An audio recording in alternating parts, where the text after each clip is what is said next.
अच्छा, last class में मैंने बताया था कि जब सर्कुलर परम्यूटेशन लेते हैं तो उसका फॉर्मूला क्या था कि अगर n डिफरेंट थिंग्स को, फॉर n डिफरेंट थिंग्स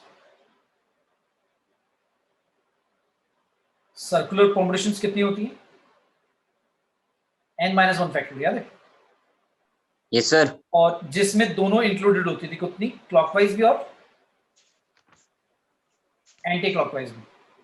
और मैंने बताया था बेटा इसमें दोनों इक्वल होती है, मतलब n-1 फैक्टोरियल बाय 2 होती है क्लॉकवाइज और n-1 फैक्टोरियल डिवाइड बाय 2 होती है एंटी क्लॉकवाइज। और हमने डिस्कस करा था कि अगर आपको गार्लैंड बनाना है, माला बनानी है या नेकलेस बनाना है, तो उसमें क्लॉकवाइज और एंटी क्लॉकवाइज अरेंजमेंट दोनों सेम बात है। Yes sir. तो उसमें नंबर ऑफ अरेंजमेंट्स कितनी होंगी? Number of such arrangement will be only n-1 factorial divide by 2 ही होंगी। n-1 फैक्टोरियल नहीं लेंगे क्योंकि उसमें क्लॉकवाइज एंटी क्लॉकवाइज अलग नहीं दिखता, वो तो माला को उल्टा कर दो तो एक ही बात होती है। ठीक है, अब लेट्स से मैंने एक क्वेश्चन दिया, बताना कैसे करेंगे। क्वेश्चन है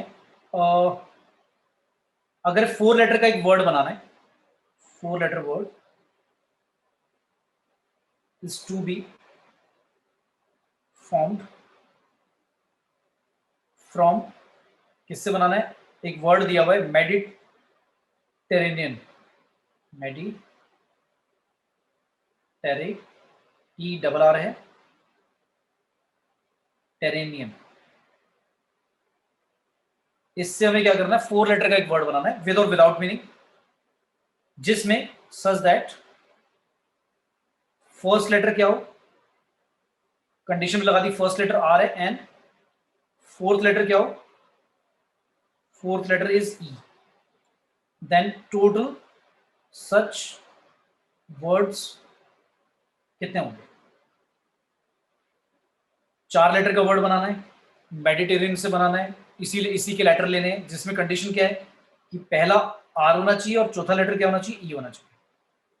तो ऐसे कितने वर्ड हम बना सकते हैं? तो बताएगा कि फर्स्ट स्टार्ट कैसे करेंगे? बताओ भाई क्या करें फर्स्ट? टोटल लेटर काउंट करो इसके कितने? 13 है भाई टोटल। ओके, जिसमें रिपीटेशन भी होंगे कुछ, बताओ कौन कौन से रिपीट हो रहे हैं? सर आर एन, एक मिनट, आर बताओ कितने? आर कितने? आर कितने? 2 सर 2 टाइम्स। ठीक है, और ई कितने? Sir 3 times. Yes sir. ठीक है, और क्या रिपीट हो रहा है? Sir N 2 time. और ए क्यों नहीं हो रहा भाई रिपीट? ए भी तो रिपीट हो रहा है 2 बार। सर यस सर, ए भी 2। हाँ भाई ध्यान से, ठीक है, टोटल 13 है पक्का? ठीक है। Yes sir. हाँ, तो अब बताओ कैसे करें स्टार्ट। अब हमें 4 लेटर का वर्ड बनाना है और 4 लेटर के वर्ड में कंडीशन लगाएगी कि पहला आर और फोर्थ जो होना चाहिए वो ई होना चाहिए, वो फिक्स कर दिया भाई। तो पहला आर फोर्थ ई, तो बच गए भाई 2 बीच में ना, क्लियर है? तो अब बीच में क्या क्या आ सकता है वो सोचना है हमें, और उसमें रिपीटेशन भी है। तो अगर एक आर और एक ई को हटा दें तो आर कितने बचेंगे? आर 1 बचेगा, ई 2 बचेंगे, ए भी 2 बचेंगे, एन भी 2 बचेंगे, और बाकी अलग अलग वाले कितने हुए? डी है, और क्या है? आई है, टी है, फिर आर वाई है, है, टी है। वाई वाई का भाई? वाई तो है ही नहीं, वाई नहीं है भाई, गलत वर्ड पढ़ रहे हो। वाई नहीं लिखा हुआ भी मैंने कहीं पे भी। MEDI, हाँ N, N N N N तो मैंने काउंट कर लिया, 2 बचेंगे, एक आर बचेगा, 2 ई बचेंगे, 2 ए बचेंगे, एन 2 बचेंगे, DITR बस बाकी। Yes sir. और तो कुछ नहीं रह गया ना, देख लो आराम से, ठीक है? तो नो बताओ सर, कितने सभी हो लेटर? गए।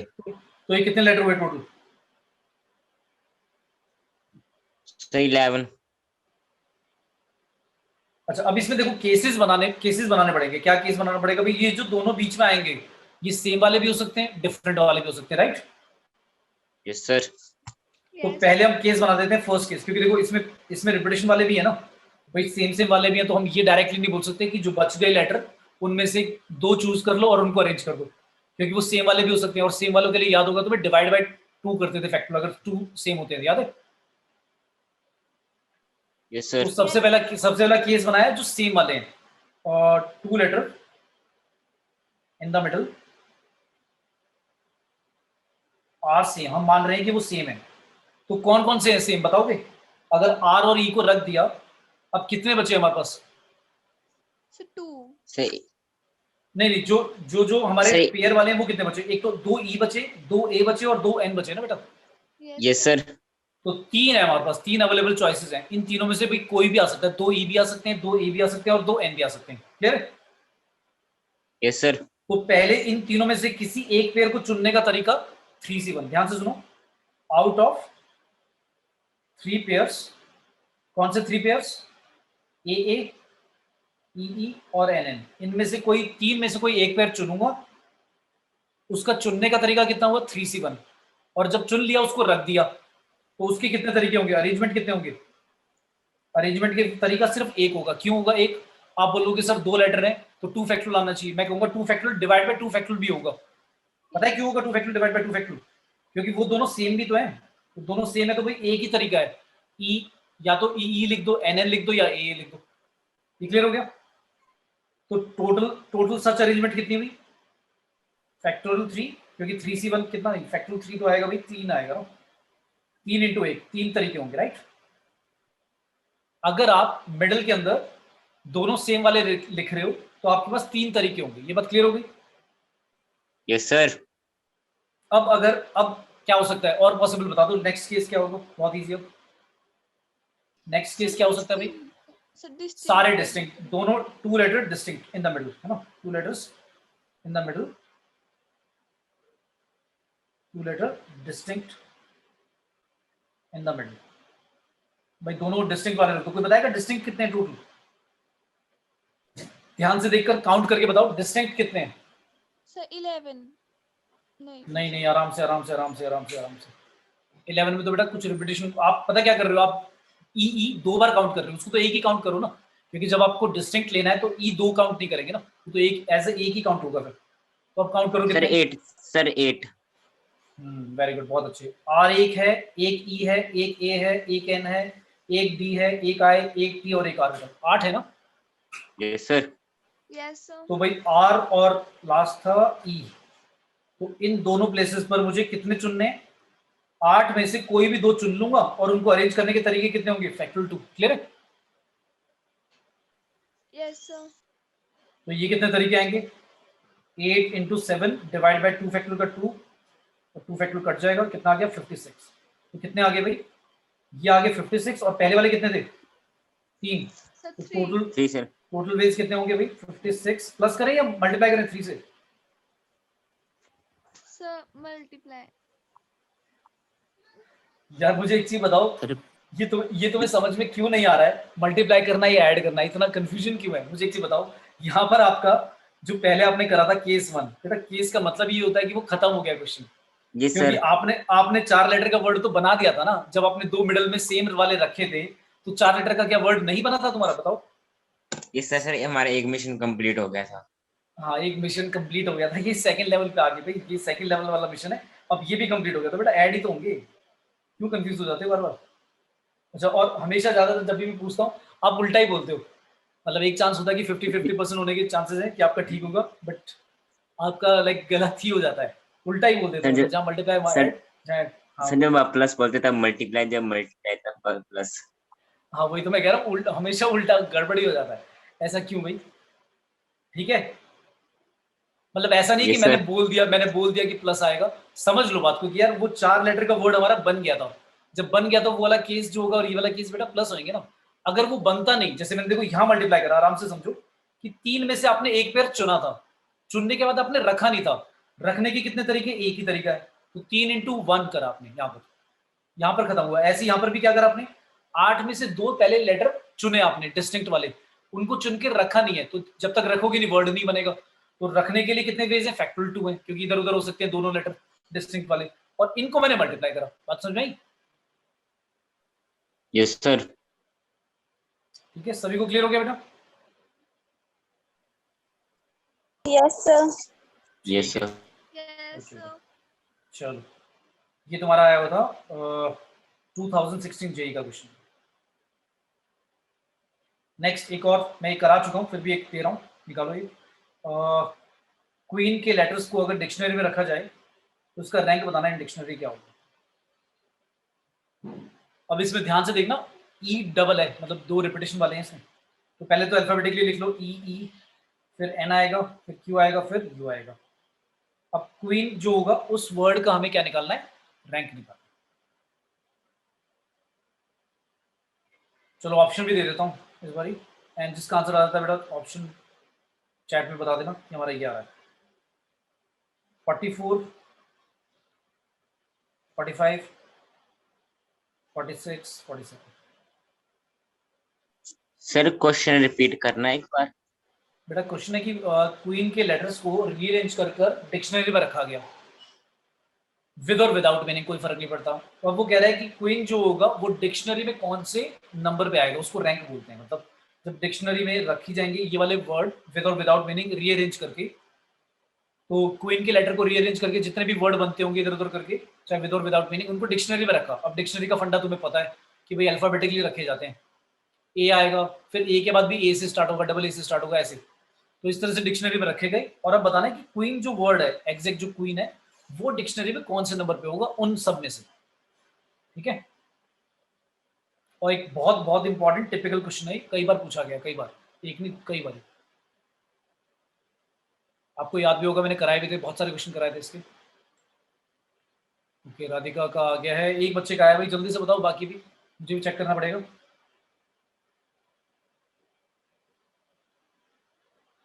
ये तुम्हारा 2017 का क्वेश्चन है, और ये एक बार नहीं कई बार आया हुआ ऐसा क्वेश्चन। ओके, एक और बच्चे का आ गया, नीरज का भी आ गया, बिल्कुल ठीक है, सही है। राधिका आपका भी ठीक है। और जल्दी से भाई, सबके आंसर आने चाहिए भाई, तभी लगेगा आया सभी को समझ में।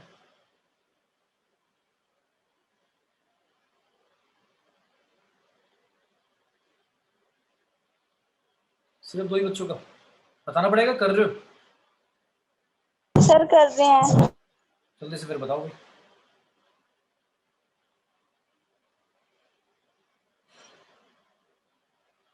टाइम लिमिट का भी ध्यान रखना है, मतलब इतना टाइम ना लग जाए कि एक ही क्वेश्चन करते रह जाओ।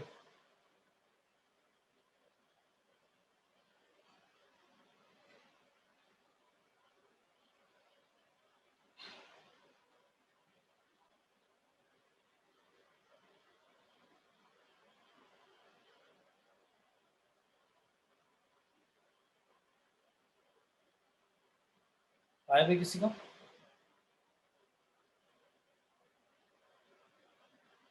मैक्सिमम बेटा 1 मिनट में हो जाना चाहिए अगर आपको आता है तो। ओके, निधि का भाई थोड़ा सा डिफरेंट आया, तो हो सकता है पहले 2 का आंसर रॉन्ग हो। एक और कर लूँ फिर मैं, या और दे रहे हो आंसर? चलो बताओ, सबसे पहले ई से स्टार्ट करते हैं भाई, क्योंकि अल्फाबेटिकली ई से स्टार्ट होगा। तो वर्ड्स स्टार्टिंग विद ई कितने होंगे? ई को तो आपने फिक्स कर दिया। अच्छा, ई को रखने के पहले प्लेस पर कितने तरीके, 2 तरीके या 1 तरीका? फर्स्ट प्लेस पर ई को रखने के कितने तरीके हैं? हमारे पास 2 ई अवेलेबल है, तो पहले वाले प्लेस पर एक तरीके से रखा जा सकता है या 2 तरीके से ई को? सर एक तरीके से, क्योंकि दोनों का की रिपीटेशन वो सेम ही नहीं होगा। हाँ बिल्कुल बिल्कुल, तो ये मैंने इसलिए क्वेश्चन पूछा, कई बच्चों को लग रहा होगा 2 ई है तो सब पहले वाले प्लेस पर ई को रखने के 2 तरीके, वो रॉन्ग है। क्योंकि कोई सा भी ई रखो वो अलग थोड़ी ना दिखेगा, वो तो एक ही तरीका है। इनटू मल्टीप्लाई में क्या आएगा, लेटर कितने बचे, 1 2 3 4, उनमें ई रिपीट नहीं हो रहा क्योंकि ई पहले आ चुका है, वो 4 फैक्टर। वेरी गुड, बहुत अच्छे। तो आ गया 24 भाई। अब स्टार्ट होगा, एन की बारी आएगी, दूसरे ई की तो बारी नहीं आएगी, वो तो सेम ही है। एन भी हमारा वर्ड नहीं है, उससे भी सारे, मतलब क्वीन से पहले जितने भी वर्ड होंगे वो एन से आ जाएंगे। ये भी कितने होंगे, 1 इंटू 4 फैक्टर, लेकिन 2 से भी डिवाइड होगा, 2 फैक्टोरियल, ये हो जाएंगे 12। फिर बारी आएगी क्यू की, अब क्यू की बारी आ गई। अब क्यू से तो हमारा वर्ड आता है भाई, तो फिर मुझे अलग नेक्स्ट क्या करना पड़ेगा, अल्फाबेट फिक्स करना पड़ेगा। ओके, एक और बच्चे ने, अंजना ने भी दिया आंसर सी ऑप्शन। तो ज्यादातर बच्चे भाई 46 पे जा रहे हैं, तो यही ठीक लग रहा है, देखते हैं। तो क्यू से अगर स्टार्ट करा, तो अब नेक्स्ट अल्फाबेटिकली क्या रखेंगे, हम ई रखेंगे। ये वाले सारे वर्ड जो होंगे क्यू ई से जो स्टार्ट होंगे वो हमारे वर्ड से पहले आ जाएंगे। मतलब हमें क्या करना है, क्वीन तक जाना है, उससे पहले वाले जितने भी वर्ड बन सकते हैं उनको हटाते जाओ। तो अगर आपको लगता है कि आपका जो वर्ड है वो भी क्यू से स्टार्ट हो रहा है, तो नेक्स्ट अल्फाबेट फिक्स कर दो, और अगर वो भी अगर आ रहा है हमारे वर्ड में तो फिर एक और नेक्स्ट फिक्स कर दो, ऐसे करते जाओ। तो क्यू के बाद अगर मैंने ई रखा तो मुझे पता लग गया कि अब आगे चाहे कुछ भी आए वो तो हमारे वर्ड से पहले ही आएगा। तो कितने आ सकते हैं ऐसे, 1 into 1 into सर 3 फैक्टोरियल। यानी 6, क्योंकि रिपीटेशन नहीं है इसमें ई का। क्यू के बाद अब क्या आएगा नेक्स्ट, अच्छा क्यू के बाद नहीं, मतलब ई के बाद क्या आएगा, क्यू तो आएगा ही, एन क्यू के बाद नेक्स्ट क्या आएगा, एन आएगा। तो ये भी पहले ही आएंगे भाई। इसमें 2 से भी डिवाइड करना पड़ेगा, कितने हो गए 3। Yes sir. अब किसकी बारी आएगी, क्यू, क्यू तो नहीं आ सकता, यू ही आएगा। अब यू के बाद आप क्या लिखोगे, ई लिखोगे, फिर दोबारा क्या लिखोगे, ई लिखोगे, और फिर एन लिखोगे। ये तो एक ही बना ना। तो इन सबको अगर मैं ऐड करता हूं तो क्या आता है भाई, सर 46। 46 यार है, 10 और ये भाई, ठीक है 46 वर्ड होगा, यानी ऑप्शन नंबर सी। ज्यादातर जो मेजोरिटी बच्चे बोल रहे थे। निधि बेटा समझ में आया 45 क्यों नहीं है।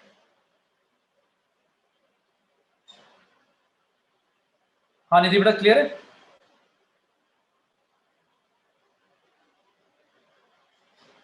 बाकी सभी बच्चों को भी क्लियर हो गया कैसे निकाला। Yes sir. ठीक है बेटा, ओके। अब एक बहुत बहुत इंपॉर्टेंट क्वेश्चन, और ध्यान से समझना। हमें एनसीआर की नोटेशन तो पता है ना, एनसीआर होता क्या है, एनसीआर होता है बेसिकली एन डिफरेंट थिंग में से आर का सिलेक्शन, और फॉर्मूला ये होता है, ये भी याद है ना। Yes sir. Yes sir. और आपको ये भी पता है कि भाई फैक्टोरियल जो होता है, जब आप फैक्टोरियल लिखते हो, एक्स की वैल्यू भाई 0 या 0 से बड़ी होनी चाहिए, है ना। Yes sir. और कोई भी इंटीजर हो सकता है, मतलब 0 से बड़े और या 0 इंटीजर कुछ भी ले सकते हो, क्योंकि 0 फैक्टोरियल 1 होता है, ठीक है। तो नेगेटिव में नहीं होना चाहिए फैक्टोरियल। तो अगर आपसे कोई बोले, क्वेश्चन दिया कि फाइंड रेंज ऑफ फंक्शन, एक फंक्शन दिया हुआ है, क्या दिया हुआ है रेंज, फंक्शन दिया हुआ है ऐसा, F X equal to 7 minus X और पी कॉम्बिनेशन लगा दिया x माइनस 3, ये दिया हुआ है। तो चाहे परमुटेशन हो चाहे कॉम्बिनेशन हो, आपको ये बात तो समझ में आती है कि ये दोनों के ऊपर क्या रिस्ट्रिक्शन लगेगी, कोई बताएगा। x माइनस 3 और x माइनस 7 माइनस एक्स के ऊपर क्या रिस्ट्रिक्शन लगानी पड़ेगी हमें, कि दोनों के दोनों क्या होने चाहिए। क्योंकि रेंज निकालने से पहले आपको पता होगा, फंक्शन में कराया था मैंने, पहले हम डोमेन निकालेंगे ना, भाई डोमेन तो पता लग जाए पहले x कहां से कहां तक जाएगा, क्लियर है। Yes sir. तो बता दो दोनों के ऊपर क्या रिस्ट्रिक्शन लगा दें, भाई दोनों के ऊपर क्या रिस्ट्रिक्शन लगा दें, दोनों ग्रेटर देन इक्वल टू 0 ना। यस कि x इज ग्रेटर देन और इक्वल टू 0। तो ये दोनों लगा दिए, क्या आएगा आंसर जल्दी से बता दो। पहले वाले का क्या आएगा, इनइक्वालिटी है, ध्यान से। पहले वाले का क्या लिख दूं, बोलो बोलो। Sir x less than equal to 0। Less than equal to 0, भाई एक मिनट रुको, 7 को उधर लेके -7, x अब क्या आएगा 7 आएगा। अब 7 लेस देन इक्वल टू हो जाएगा, इनइक्वालिटी का साइन क्या हो जाता था, फ्लिप हो जाता था, याद है। यस सर, सही हो रहा है, x less than equal to 7। हाँ, और यहाँ पे क्या आएगा, x greater than equal to 3। तो ये बात तो समझ में आ गई ना कि x कहां से कहां तक हो सकता है। लेकिन अभी एक चीज और मिसिंग है इसमें, क्या मिसिंग है, अगर हमने इसको लेकर सॉल्व कर दिया रॉन्ग हो जाएगा। अब एक चीज और क्या मिसिंग है, कि भाई जो ऊपर लिखा होता है एनपीआर हो या एनसीआर, एनपीआर में भाई एन जो होना चाहिए वो ग्रेटर देन इक्वल टू होना चाहिए, क्या आर है ना। भाई एन आर से कम तो नहीं हो सकता ना, नो सर। क्योंकि जितनों को आप लाइक जैसे मैं कहता हूँ कि 10 में से 5 जनों को सेलेक्ट करके अरेंज करना है या सिलेक्शन करना है, तो 10 जने 5 से तो ज्यादा या इक्वली होनी चाहिए। मतलब ऐसा तो नहीं बोल सकता ना 3 में से 5 को चुन लो, ऐसे बोल सकता हूँ। No sir. तो ये तो रॉन्ग हो नो जाएगा। सर। या मैं ऐसे बोल सकता हूँ कि 3 में से 5 को अरेंज करके दिखाओ, भाई कर ही नहीं सकते। तो या तो नो इक्वल सर। होना चाहिए या ग्रेटर होना चाहिए। तो दूसरी कंडीशन, एक और जो कंडीशन रहेगी वो क्या रहेगी, एक तो ये कंडीशन रहेगी, एक ही आ गई, और तीसरी क्या आएगी, तीसरी ये आएगी कि 7 minus X greater than equal to होना चाहिए x माइनस 3। इक्वल टू भी हो सकता है, मैं ये नहीं कहूंगा सिर्फ ग्रेटर होगा, इक्वल टू भी हो सकता है। यस तो सर। इससे आंसर क्या आएगा, इससे आंसर क्या आएगा, इससे भी तो निकालोगे आंसर, क्या आएगा 2x less than equal to 10, तो 5 less than equal to x, यानी कि x आ गया लेस देन इक्वल टू 5। ये क्लियर है। Yes sir. तो अगर मैंने ये वाली बात इग्नोर कर दी होती, मैं तो क्या करता 7 तक ले लेता, क्योंकि लेस देन इक्वल टू 7 है। तो अब समझ में आ गया इन तीनों बातों का मीनिंग, पहला दूसरा और तीसरा, इन तीनों का इंटरसेक्शन होगा मेरा आंसर, क्योंकि जो तीनों को सेटिस्फाई करे। तो greater than 3 equal to 3, less than equal to 5 और लेस देन इक्वल टू 7। तो इस वाली बात को तो भूल ही जाओ अब। क्यों, क्योंकि जब कोई चीज 5 से कम होगी तो 7 से कम तो अपने आप ही हो जाएगी, तो क्या आएगी एक्स की पॉसिबल वैल्यूज बताएगा कोई? पॉसिबल एक्स वैल्यूज बोल दो या डोमेन, कोई बताएगा क्या क्या आएगा? क्या क्या ले सकते हैं? एक्स की वैल्यूज कहां से कहां तक लिखें? सर 0 to 3 यार ऐसे कैसे कर रहे हो भाई? 3 या 3 से बड़ा और 5 या 5 से छोटा, ये और इसमें इंटरवल नहीं बनेगा। मैंने कैसे लिखा? सेट वाली नोटेशन में लिखा है। क्यों? क्योंकि जो x की वैल्यूज है भाई वो इंटीजर होनी चाहिए ना। मतलब ये थोड़ी ना कि 3.5 ले लोगे आप, 3.1 ले लोगे। अगर यस 3 से सर, लेकर 5 नॉर्मल इंटरवल होता तो तुम ऐसे लिख देता, 3 से लेकर ऐसे लिख देता 5 और क्लोज कर देता। पर इस वाले में तो भाई वो तुम्हारे सारे के सारे रियल नंबर आ जाएंगे, पर वो थोड़ी ना यस ले सर, सकता हूँ मैं सारे। तो इसलिए मैंने क्या बनाया, सेट नोटेशन बनाई। ठीक है, तो ये आ गया। अब x की वैल्यूज आ गई, पर x की वैल्यूज थोड़ी ना बतानी थी। क्या बताना था, याद है? रेंज बताना था। रेंज क्या होता है? रेंज होता है मतलब पूरा आंसर। तो अगर आपकी x की वैल्यूज आ चुकी हैं भाई, क्या क्या ले सकते हो आप, तो रेंज निकाल लोगे ना। एक बार 3 पुट करोगे, एक बार 4 और एक बार 5 कर लोगे। यस सर, 7 माइनस 3 और 3 माइनस 3, इससे आंसर आ जाएगा। फिर 7 माइनस 4, 4 माइनस 3 से आंसर आ जाएगा। फिर 7 माइनस 5 सी, 5 माइनस 3 से आंसर आ जाएगा। तो इसका आंसर आएगा भाई 4C0, 4P0, सॉरी कॉम्बिनेशन की जगह कॉम्बिनेशन लिख दिया, कॉम्बिनेशन था भाई। तो 4P0 कितना आता है, कोई बताएगा? 1 आएगा। 1 नेक्स्ट 3P1 कितना आएगा? 3P1 कितना आएगा? 3 आएगा। सर 3 जी सर, 3 नहीं आएगा, 3 नहीं आएगा, 3 नहीं आएगा। 3 आएगा क्या? हाँ, फैक्टोरियल 2। एक मिनट, 3 सर आएगा, 3 3 आएगा, आएगा। यस 3 है, yes sir. Next next next next 2P2, ये तो 1 ही आ जाएगा। Yes sir 2P1, yes sir, 2P2 1 आएगा या 2 आएगा? सो 1 2 आएगा भाई। कॉम्बिनेशन है, कॉम्बिनेशन नहीं है। 2 factorial divide by 0 factorial, 2 factorial 2 और डिवाइड बाय 1, 2 आएगा। 2C21 होता है। ठीक है, चुनने का एक ही तरीका यस है कि दोनों को ले लो, लेकिन अरेंज करने का तरीका दो जनों को 2 आएगा ना, क्योंकि A B अब B है। ठीक है, यस सर तो हमारी रेंज आ गई, रेंज आ गई भाई 1 3 2। क्लियर है? यस सर, ठीक है, Yes, समझ में आया भाई sir. सभी को? Okay, yes sir next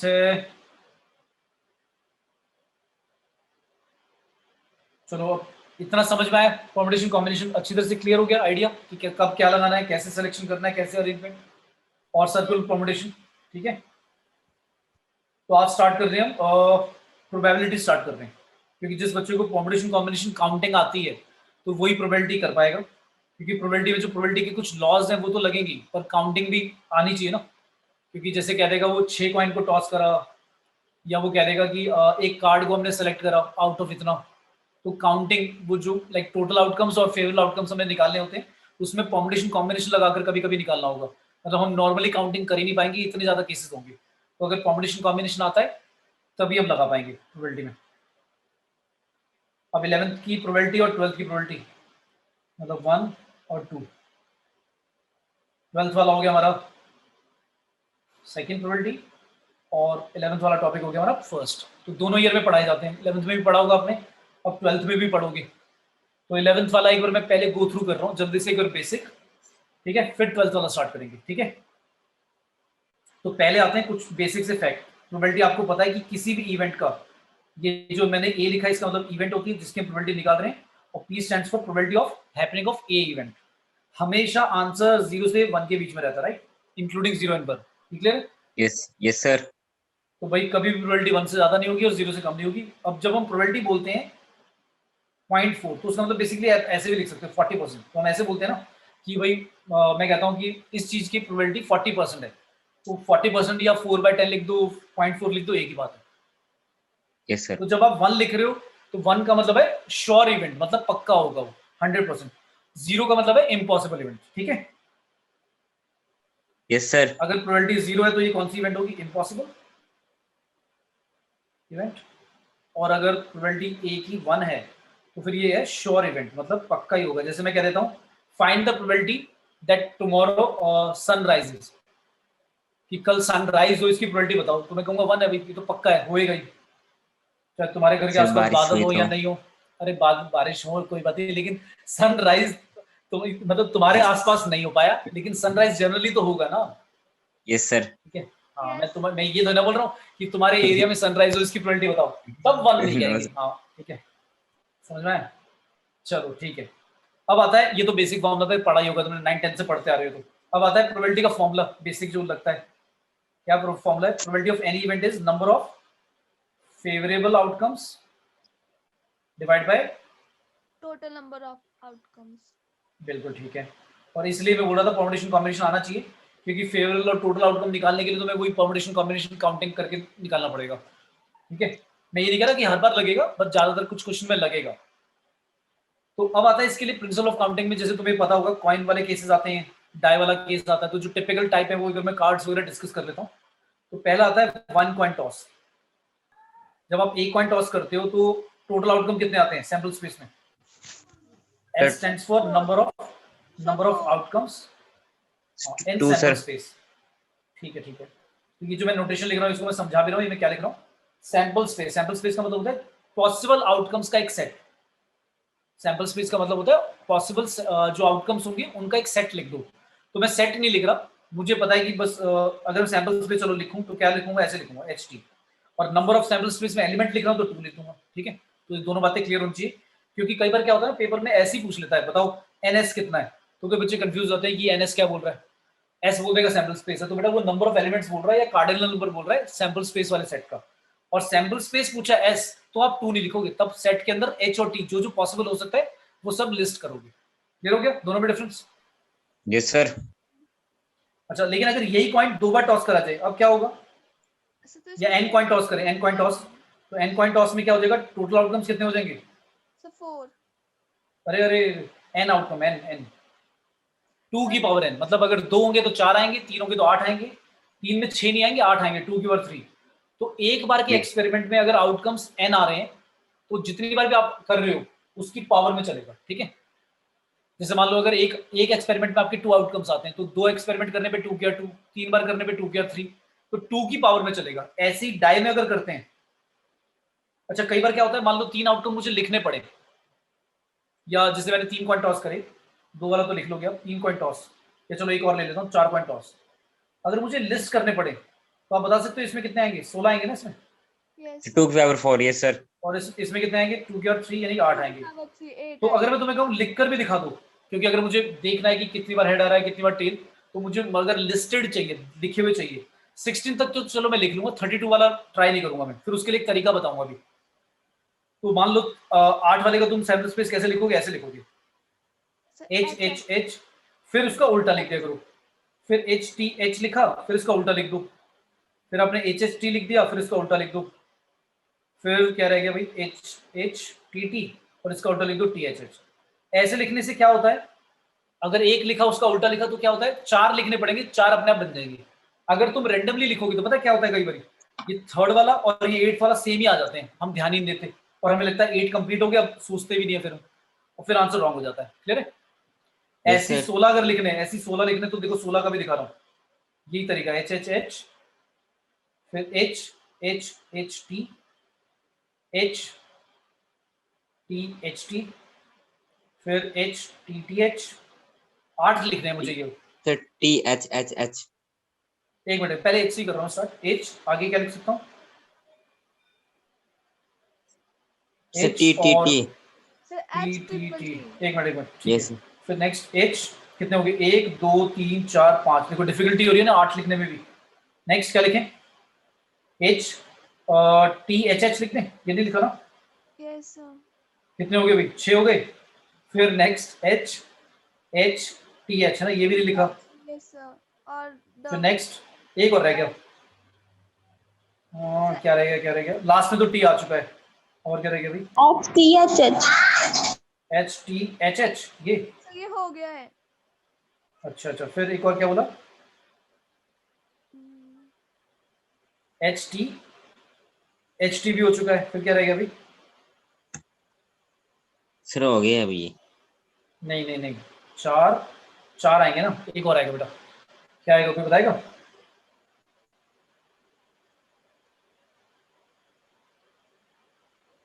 Sir, कौन सा वाला H केस रह गया भाई? Sir, H sir H. H T. Sir H T H नहीं नहीं एक minute, H H T T रहेगा ना? यस ट्रिपल एच यस नहीं नहीं, एच एच टी टी ये रहेगा था ना? यस सर अब ये सारे देख लो पहले, डिस्टिंक्ट हैं सारे के सारे, अलग है ना सारे? Yes sir.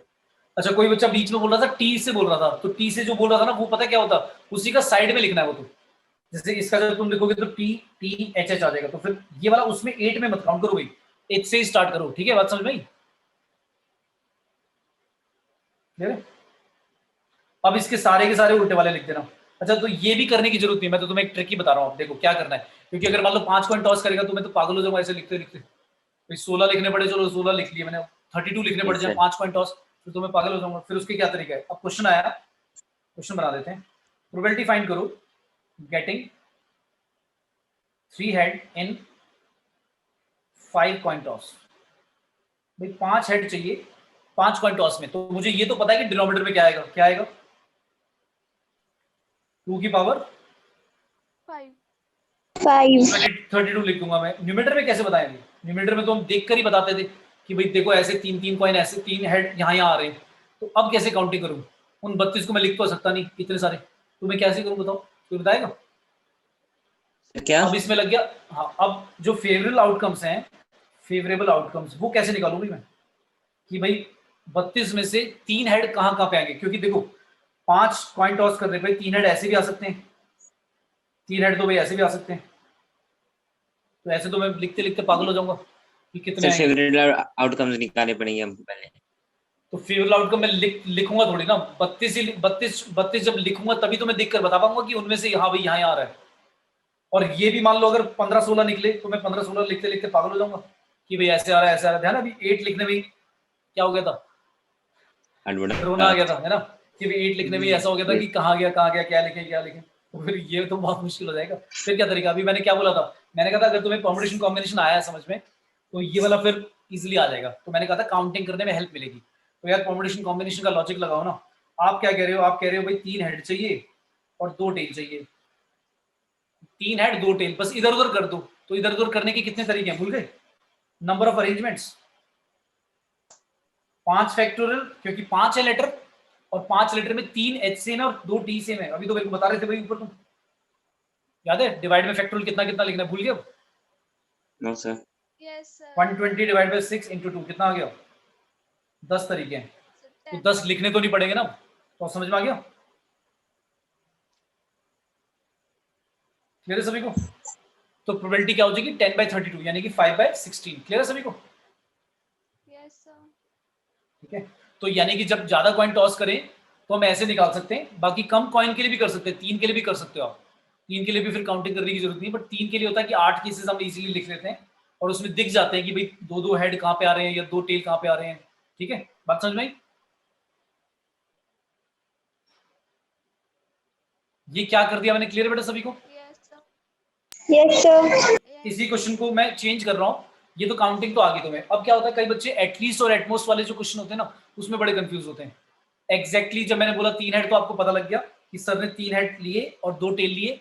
अब सर ने क्या करा, वो 5 factorial divide by 3 factorial 2 factorial करके सर ने सारे वो पॉसिबल केसेस जो इधर उधर होके बन सकते थे वो सारे काउंटिंग हो गई, 10 आ गए। तो इंडिविजुअली काउंट करने की जरूरत नहीं पड़ी, मतलब उसमें वो सारे आ गए, H T T H H सब आ गया 10।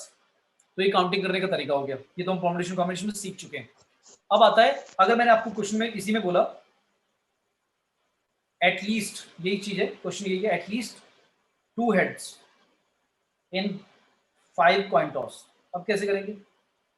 अब अगर मैंने बोला 2 हेड आने चाहिए, तो 2 हेड का मतलब एटलीस्ट का मतलब 2 हेड भी आ सकते हैं, 3 भी आ सकते हैं, 4 भी आ सकते हैं और 5 भी तो आ सकते हैं हेड, है ना भाई? एटलीस्ट का मतलब होता यस है सर। वो और उससे ज्यादा।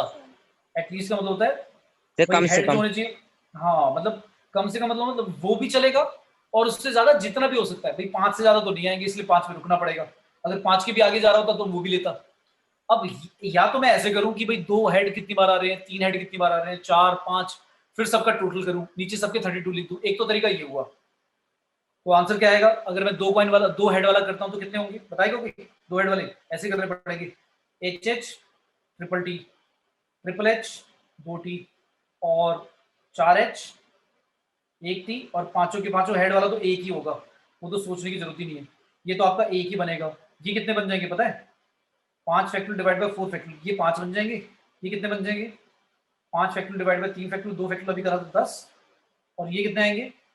5 factorial divide by 2 factorial, 3 factorial, ये भी 10 आएंगे, राइट? तो भाई टोटल कितने बनेंगे? टोटल बनेंगे 10, 20, 25, 1, 26, है ना? ये आएगा ना आंसर? Yes sir. ठीक है। अब ये थोड़ा सा कॉम्प्लिकेटेड हो गया, मतलब मैं ये नहीं कह रहा हूँ कि नहीं कर सकते, कर लेंगे, बट लेंथी हो गया। तो क्या करना चाहिए प्रोबेबिलिटी वाले क्वेश्चन में, जब भी आपको लगे ना बहुत सारे केसेस बन रहे हैं, तो आप क्या करो, उल्टा करो। उल्टा मतलब नहीं होने वाली प्रोबेबिलिटी निकाल दो, मतलब 2 या 2 से ज्यादा नहीं, 1 या 0 वाला निकाल दो, तो वो ज्यादा ईजी है।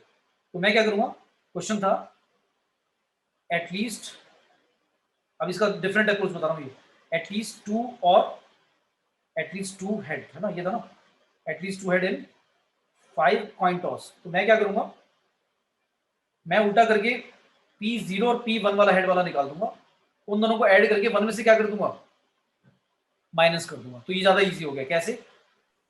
0 हेड वाले की प्रोबेबिलिटी क्या होगी भाई, सारे के सारे टेल, 0 हेड का मतलब पांचों के पांचों टेल भाई, 5 टेल्स, और इसमें 1 हेड और 4 टेल, तो ये भी काउंटिंग कर लूंगा मैं। 5 टेल वाला तो एक ही आउटकम बनेगा 1/32। एक हेड और 5, एक हेड और 4 टेल वाला कितने बनेंगे outcome, 5 factorial divide by 4 factorial, 5 बनेंगे, 5/32। तो क्या आएगा आंसर, 1 माइनस 6/32, कितना हो गया भाई, 26/32 ही तो आएगा। Yes sir. तो इससे क्या हो गया, एफर्ट क्या हो गया, रिड्यूस हो गया। मतलब दो ही पॉसिबल आउटकम हमें क्या करने पड़े, काउंट करने पड़े। आया समझ में? Yes sir. Yes, sir. ठीक है।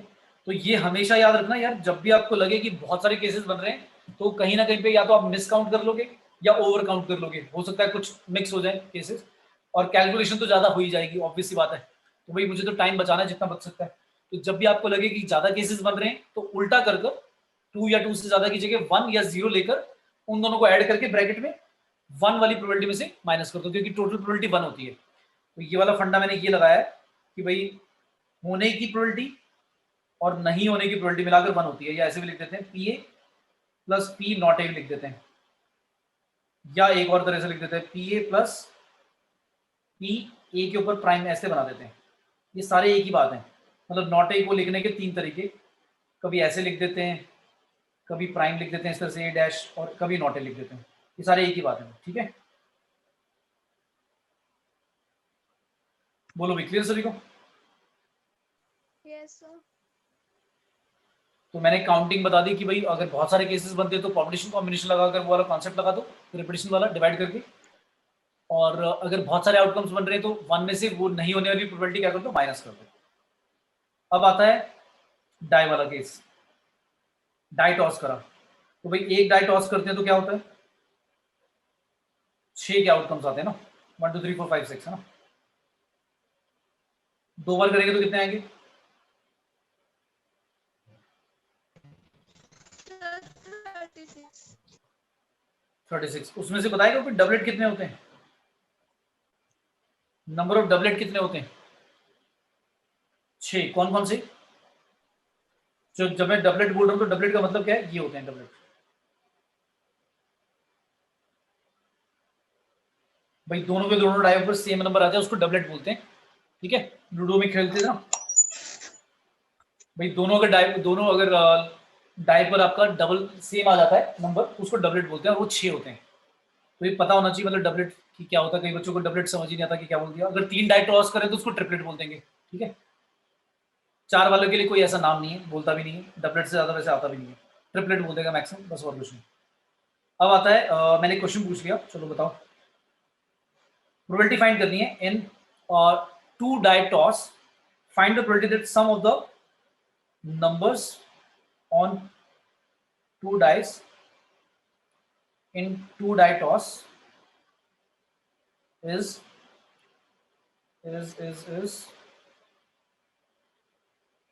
prime, ऐसे बोल दो। मैं कह रहा हूं जो दोनों डायों पे सम आना चाहिए वो कैसा होना चाहिए, प्राइम आना चाहिए। प्राइम सभी को पता है क्या होते हैं भाई? Yes, sir. तो कोई सबसे स्मॉलेस्ट प्राइम नंबर बता दो क्या होता है, So 1. क्या होता है भाई सबसे स्मॉलेस्ट प्राइम? सर 2 क्या होता है? सर 2 2 2 अच्छा, अभी अभी तो 1 बोला था किसी ने, अभी तो 1 बोल दिया था।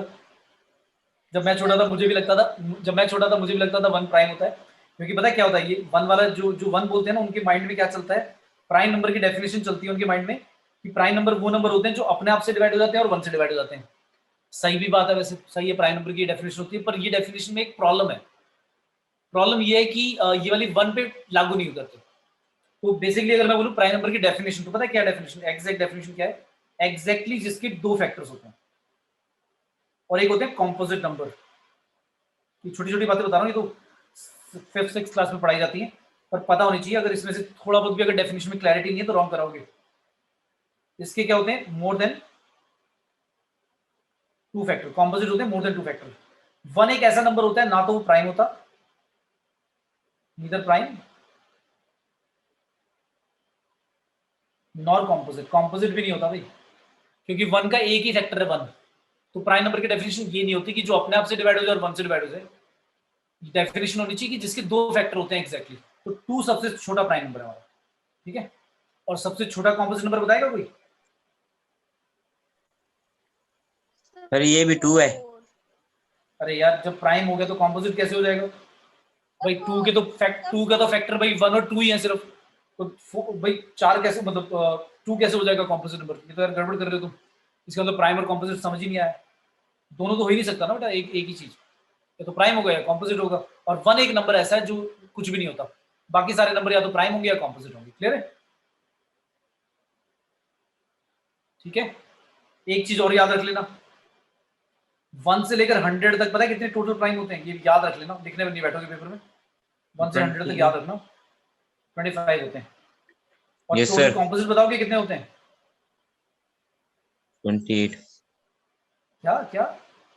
टोटल कॉम्पोजिट नंबर 1 से 100 तक भाई। भाई अगर 25 प्राइम है तो कॉम्पोजिट कितने बचेंगे? सर 75 25. हाँ मुझे पता था, मेरे को पता था यही बोलेंगे सारे बच्चे। 75 माइनस 1 क्योंकि 1 नहीं होता ना, इसलिए 74। हाँ तो एक गड़बड़ तो देखो कर दी ना तुमने, ठीक है। तो जब मैं क्वेश्चन पूछता हूँ तो थोड़ा सा सोच समझ के बोला करो, ठीक है। क्या बोला, इसको बोलते हैं क्रिटिकल थिंकिंग, मतलब सोच समझ के आप बोलो, मतलब जो बोल रहे हो उसको फिर एक बार एनालाइज करो कि यार गड़बड़ तो नहीं कर रहे हैं कुछ, ठीक है। अच्छा अब आता है, ये समझ में आ गया, मैं बता रहा था। हाँ ये क्वेश्चन तो कर दो अब जल्दी से। भाई 2 डाई टॉस करें तो 36 केस आएंगे। उन 36 में से जल्दी से देख लो कि कब आपका सम प्राइम आ रहा है। और सम मैं बता चुका हूँ, प्राइम सबसे पहले 2 होता है, फिर 3, 2 3 5 7 ऐसे चलेगा। तो आप देखते जाओ वो वाले केस जिनमें प्राइम आ रहा है सम, वो तो लिखने ही पड़ेंगे फेवरेट आउटकम। 36 में से वो वाले ढूंढ लो जिनमें प्राइम सम आता है, और टोटल बता दो कितने आ रहे हैं।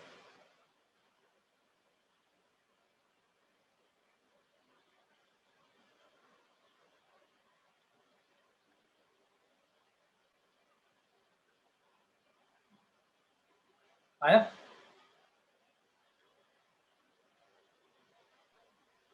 सर कर रहे हैं। ओके लिख लो, कुछ मिस मत कर देना, आराम से काउंट कर लो, मिस्टेक ना हो। Sir, 18. 18 आ रहे हैं, चेक करते हैं। और किसी का आया भाई 18? सबसे पहले प्राइम सम लगाने के लिए, प्राइम सम लाने के लिए आपका सम भाई 2 हो सकता है, 3 हो सकता है, 5 हो सकता है, 7 हो सकता है, 11 हो सकता है। उससे आगे तो मैं जाऊंगा ही नहीं, क्यों? क्योंकि मैक्सिमम सम तो भाई 12 ही होगा और मिनिमम सम 2 होगा।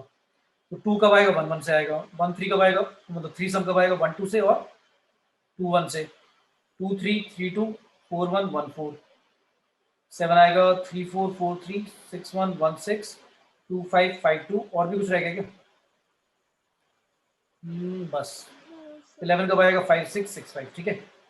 तो 1 2 3 3 और 4 7 8 10 12 13 14 15 15 आ रहा है क्या भाई?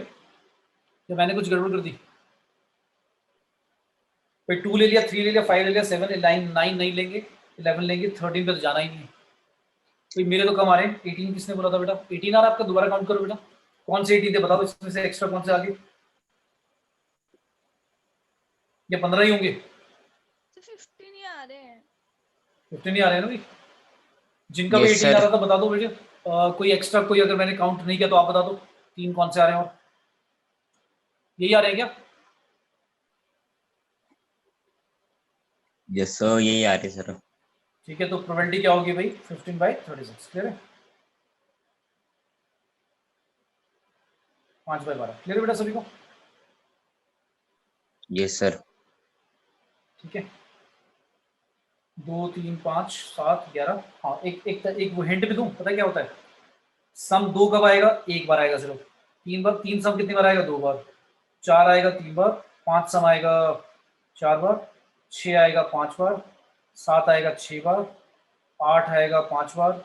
9 आएगा 4 बार। 10 आएगा 3 बार। 11 आएगा 2 बार और 12 आएगा सम एक ही बार। ऐसे चलती है आउटकम। मतलब 2 सम एक बार आ सकता है सिर्फ 1 1 से, 12 भी 1 1 आ सकता है बस, 6 6। फिर 3 2 बार बनेंगे, 11 भी 2 बार बनेंगे, ऐसे चलता है। बीच में 6 जाएगा, 6 के बाद कम होने लगते हैं फिर दोबारा। और इन सबको ऐड करोगे 2 1 3 4 5 6 5 4 3 2 1, ये 36 ही बनेंगे टोटल। ठीक है, क्लियर है? Yes sir. मतलब लिख कर मैं कर सकता हूँ, बट मैंने वैसे बता दिया, पैटर्न ऐसा बनता है। अब आता है नेक्स्ट, कार्ड का लेते हैं। कार्ड सभी ने खेले होंगे, देखे हुए कार्ड्स भी, प्लेइंग कार्ड, जो नॉर्मल प्लेइंग कार्ड्स होते हैं। आजकल तो और भी यस सर, कुछ देखिए। और भी कुछ आ गए, ऊनो वगैरह भी आ गए। खेला किसी ने ऊनो? No sir. नो नहीं खेला, सर। टाइम ही नहीं मिलता है ना पढ़ाई से, कहाँ सर आप कार्ड्स की बात कर दो। Yes sir. सर ठीक है, फोन ही नहीं छूटता पहली बात, बाकी ये चीजें तो फिर फोन ही नहीं छूटता, ठीक है, ओके। पर फोन पे डिस्ट्रैक्शन नहीं होनी चाहिए, पढ़ाई से रिलेटेड ही काम होना चाहिए, ठीक है ना? Yes sir. सभी मीनिंग समझ रहे हो ना? डिस्ट्रैक्शन बेटा, अब ये मतलब ऐसा है, टाइम है क्रूशियल, एक साल कि आप अफोर्ड नहीं कर सकते अपना टाइम वेस्ट, है ना? तो ये साल बहुत अच्छी तरह से यूटिलाइज करना है। तो टाइम मैनेजमेंट बहुत इंपॉर्टेंट है। जिस बच्चे ने टाइम मैनेजमेंट ढंग से कर लिया, सब कुछ हो गया उसका। अच्छा, अब 52 कार्ड्स आते हैं, तो कैसे होते हैं? उसमें 4 सूट्स होते हैं, नहीं पता तो जिनको सुन लो। 4 सूट्स कौन कौन से? स्पेड होता है एक, सर एक होता है क्लब, क्लब डायमंड और हार्ट। हार्ट। हिंदी में इसको बोलते हैं हुकुम, चिड़ी, ईट, पान, याद है? Yes sir. अब इसमें से स्पेड जो होता है, अब वो कैसा बना होता है उससे कोई मतलब नहीं, छोड़ दो, भूल जाओ। स्पेड जो होता है वही, ये भी 13 कार्ड्स होते हैं, ये भी 13 होते हैं, ये भी 13, 13 13 4 52। जिसमें से ये दोनों कैसे होते हैं? ब्लैक। और ये दोनों कैसे होते हैं? रेड। तो रेड भी रेड। 26 होते हैं, ब्लैक भी 26 होते हैं। अब कार्ड के नेम कैसे होता है? नेम में 1 नहीं आता, 1 की जगह एस बोलते हैं पहले कार्ड को। फिर 2 3 ये सर कहाँ तक एस। चलता है? 2 3 10 तक चलता है। फिर 10 के बाद 11 नहीं होता, क्या होता है? ए जैक। Joker sir. जैक। अरे क्यून। एंड किसी बच्चे ने बोला भाई जोकर। जोकर नहीं बेटा, जोकर तो वो एक्स्ट्रा कार्ड होते हैं 52 से अलग, ठीक यस है? Yes sir, sir. मतलब हाँ, ये तो तभी मैं ये कार्ड डिस्कस कर रहा हूँ, मुझे लग रहा था कि हाँ कोई बच्चों को ढंग से नहीं पता होगा। ठीक है, क्वीन, और फिर लास्ट होता है बेटा किंग। सर तो किंग सर, यस सर। ये भी 4 होते हैं पत्ते, ये भी 4 होंगे, ये भी 4। क्यों 4 क्यों बोल रहा हूँ मैं? क्योंकि हर सूट में होंगे ना, स्पेड में भी एक होगा, क्लब में भी एक होगा, डायमंड में भी, यस हर्ट में सर। भी, सारे के सारे होंगे। तो टोटल इनको बोलते हैं फेस कार्ड्स। क्या बोलते हैं? Face face card. Cards. 3 into 4, 3 हर एक में होंगे। मतलब स्पेड में 3, क्लब में 3, डायमंड में 3 और हर्ट हार्ट में में 3। थे। तो टोटल कितने हो गए? 12 हो गए। Yes sir. बहुत ही रेयरली किसी बुक में देखोगे आप, उसमें एज को भी फेस कार्ड काउंट करा होता है। पर वो क्या करेगा, जब क्वेश्चन में स्पेसिफिकली बोले कि भाई एज को फेस कार्ड काउंट करना है, including as as a face card, probability बोलेगी बताओ, तब कितने हो जाएंगे? 16 हो जाएंगे, अदरवाइज 12 लोगे। ठीक है, याद रहेगा? और इनका नाम फेस यस कार्ड सर। क्यों पता, वो भी पता होगा, तुम्हें समझ में आ रहा होगा कि इनके फेसेस बने होते हैं, याद है? Yes sir. इनमें यस शक्ल सर। बनी होती है सर। ठीक है, अब एक क्वेश्चन आया, मैंने पूछा, one card is picked at random, find the probability that it is a king और ब्लैक। और दूसरा मैंने बोला find the probability that it is a king and black card. कैसे बताएं? अच्छा, एंड और सर रिपीट करना, क्या बोला? क्वेश्चन है कि one card is picked at random from a 52 deck of card, find the probability that the card being king और black, और दूसरी probability है king and black। तो एक में और लिखा है, एक में एंड लिखा है। अब इसका मीनिंग बनाओ, सेंस बनाओ और बताओ क्या होगा। नीचे तो 52 आएगा, चलो ये तो मैं कर देता हूँ तुम्हारे लिए। ऊपर बता दो न्यूमरेटर में क्या क्या लिखे।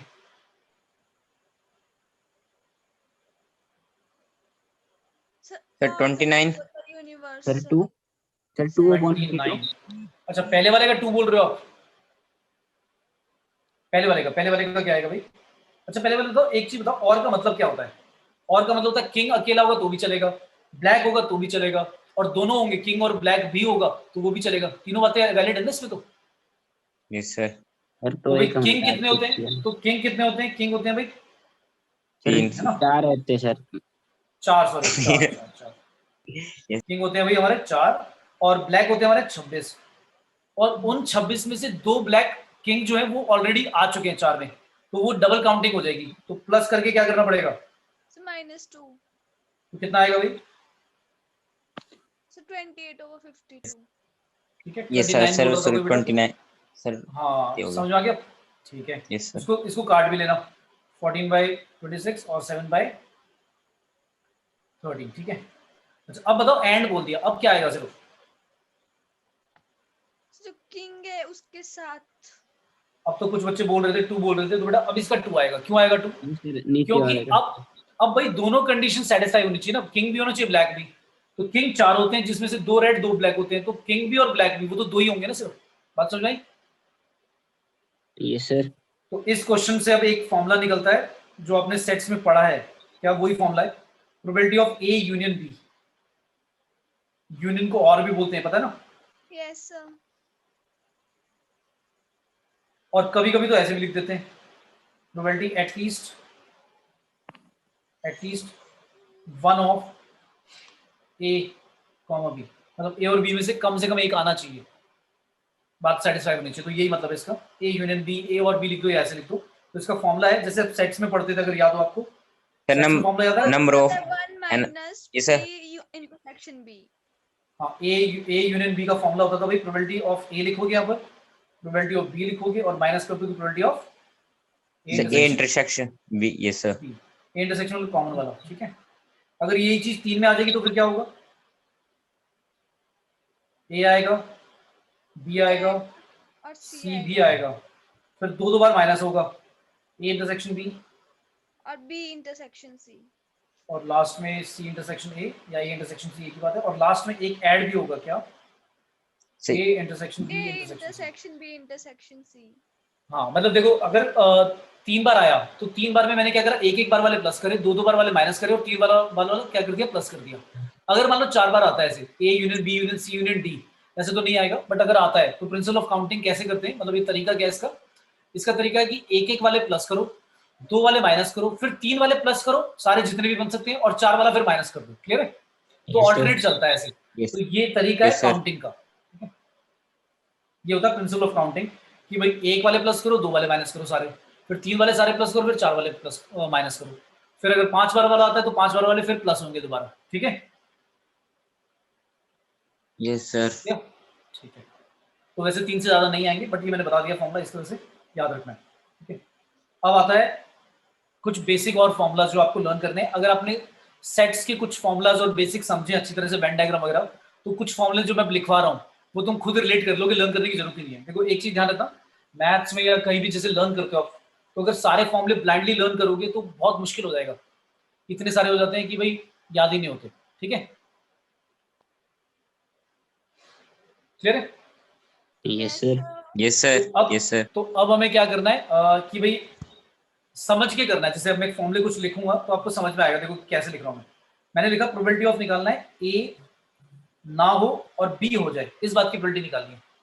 मतलब मैंने क्या करा, ए और बी 2 बंदे हैं जो एग्जाम देने जाते हैं अलग इंडिपेंडेंटली, भाई ए के पास होने की प्रोबेबिलिटी पी ए मान ली, और बी के पास होने की इवेंट को मान लिया बी या पी बी प्रोबेबिलिटी को। तो मैं कह रहा हूँ कि प्रोबेबिलिटी फाइंड करो कि जब एग्जाम दे के आए दोनों, ए पास नहीं हो और बी पास हो जाए। एंड का मतलब दोनों में से, मतलब ए पास नहीं हो और बी पास हो जाए, दोनों कंडीशन सेटिस्फाई होनी चाहिए। तो अब इसका फॉर्मूला मुझे समझ में नहीं आ रहा, मैं लिखूं कैसे? तो मैं क्या करता हूँ, एक वेन डायग्राम पे जाता हूँ।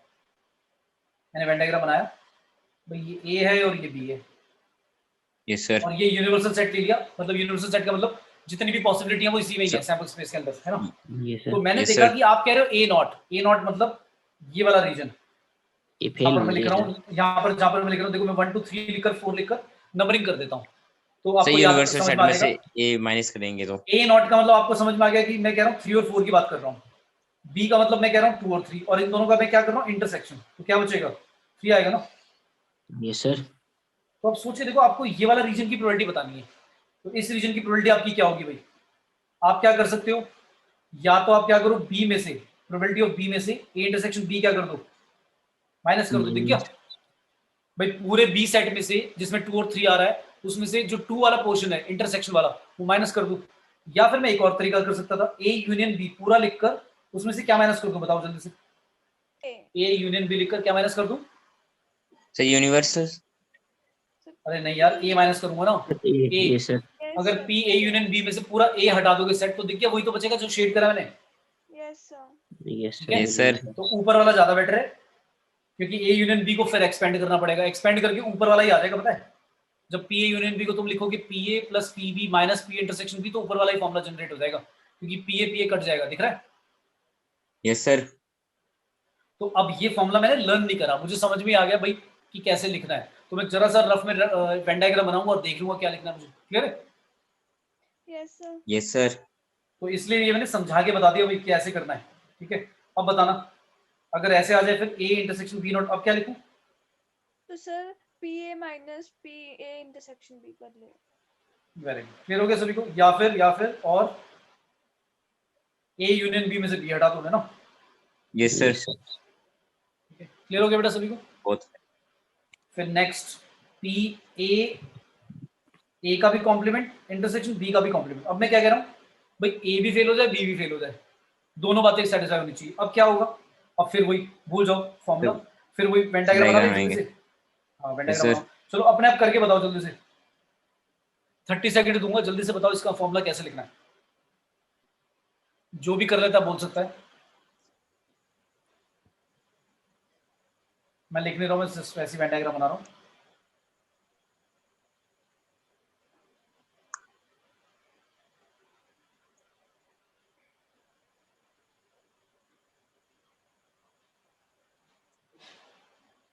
आया? ए भी नहीं होना चाहिए, बी भी नहीं होना चाहिए, और उनका intersection. So 1 minus P A union B. बहुत अच्छी है,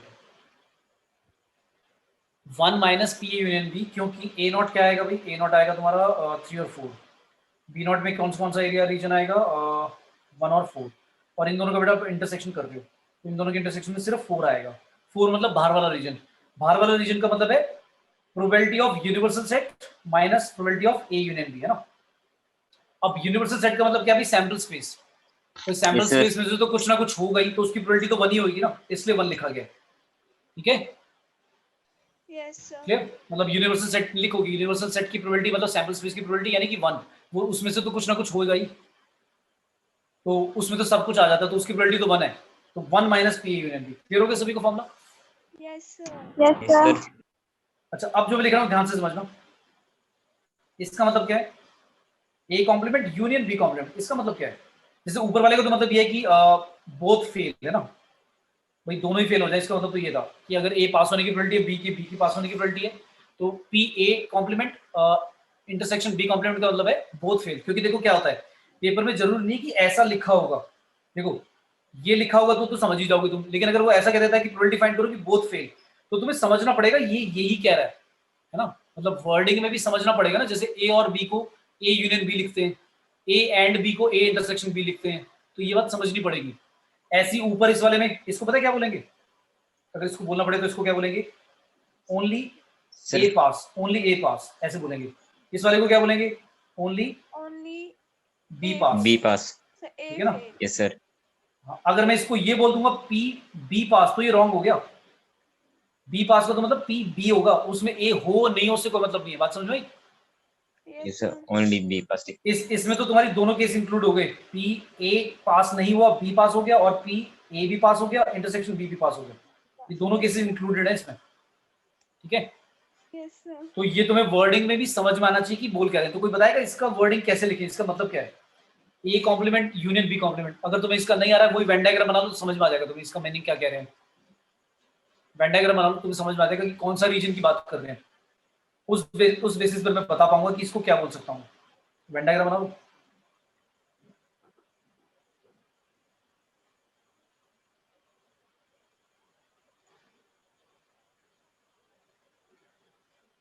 ये जो मैं करा रहा हूँ ये कहीं पे बुक में या कोई पढ़ाएगा नहीं इस तरह से, मतलब मैं नहीं कह रहा हूँ कि मैं कुछ अनोखा करा रहा हूँ, बट ये चीट मेथड है। मतलब ऐसे है कि भाई किसी बच्चे को लर्न नहीं होते फॉर्मूले समझने के लिए, उसने खुद जनरेट कर लिए, समझ में आ रहा है, लिंक कर पा रहा है। नहीं तो मैं क्या करता, मैं तुम्हारे लिए सारे फॉर्मूले लिख देता, कहता बेटा देखो ये लर्न कर लो, इसका ये होता है, इसका ये होता है, तो तुम कहते सर कितने सारे फॉर्मूले लिखवा रहे हो सर आप, है ना, भूल ही जाएंगे हम कभी ना कभी। तो मीनिंगफुली सर अगर 1 माइनस इंटरसेक्शन भी।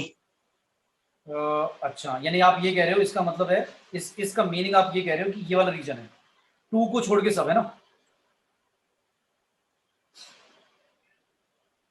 ये कह रहे हो ना, बस 2 वाले पोर्शन को छोड़ दो, 2 वाले पोर्शन को छोड़ दो, मतलब इंटरसेक्शन नहीं आना चाहिए, मतलब दोनों पास ना हो जाए, बस यही कह रहे हैं ना।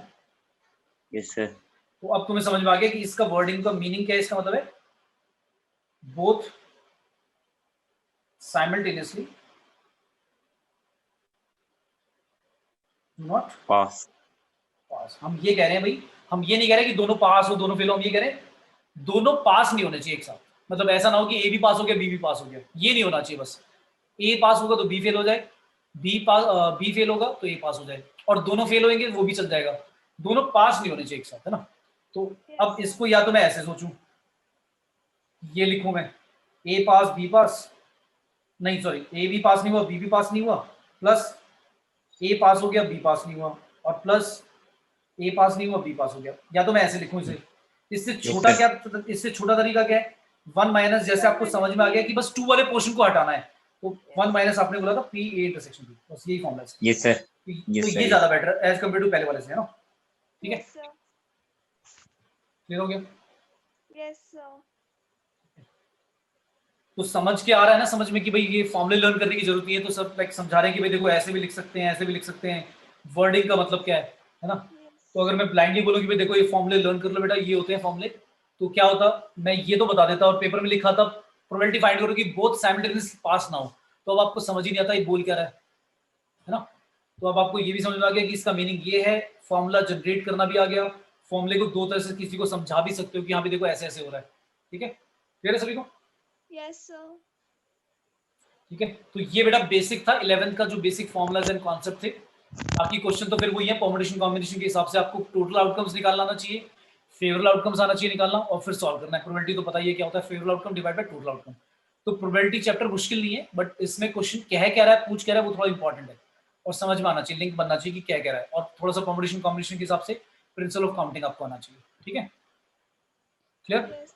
Yes, sir. चलो, तो नेक्स्ट आगे क्लास में कंटिन्यू करेंगे, कुछ क्वेश्चन कराऊंगा जेई के, और 11th वाले अभी जो मैंने समझाया उसी पे बेस पे भी कुछ क्वेश्चन कराऊंगा, फिर 12th वाला प्रोबेबिलिटी पार्ट 2 स्टार्ट करेंगे बेटा। ठीक है, तो एक साथ खत्म करेंगे दोनों। ठीक है, Thank you, sir. Clear. Okay Good बेटा, evening, thank you all. Good evening, okay बेटा, sir. Thank you. Good evening, sir.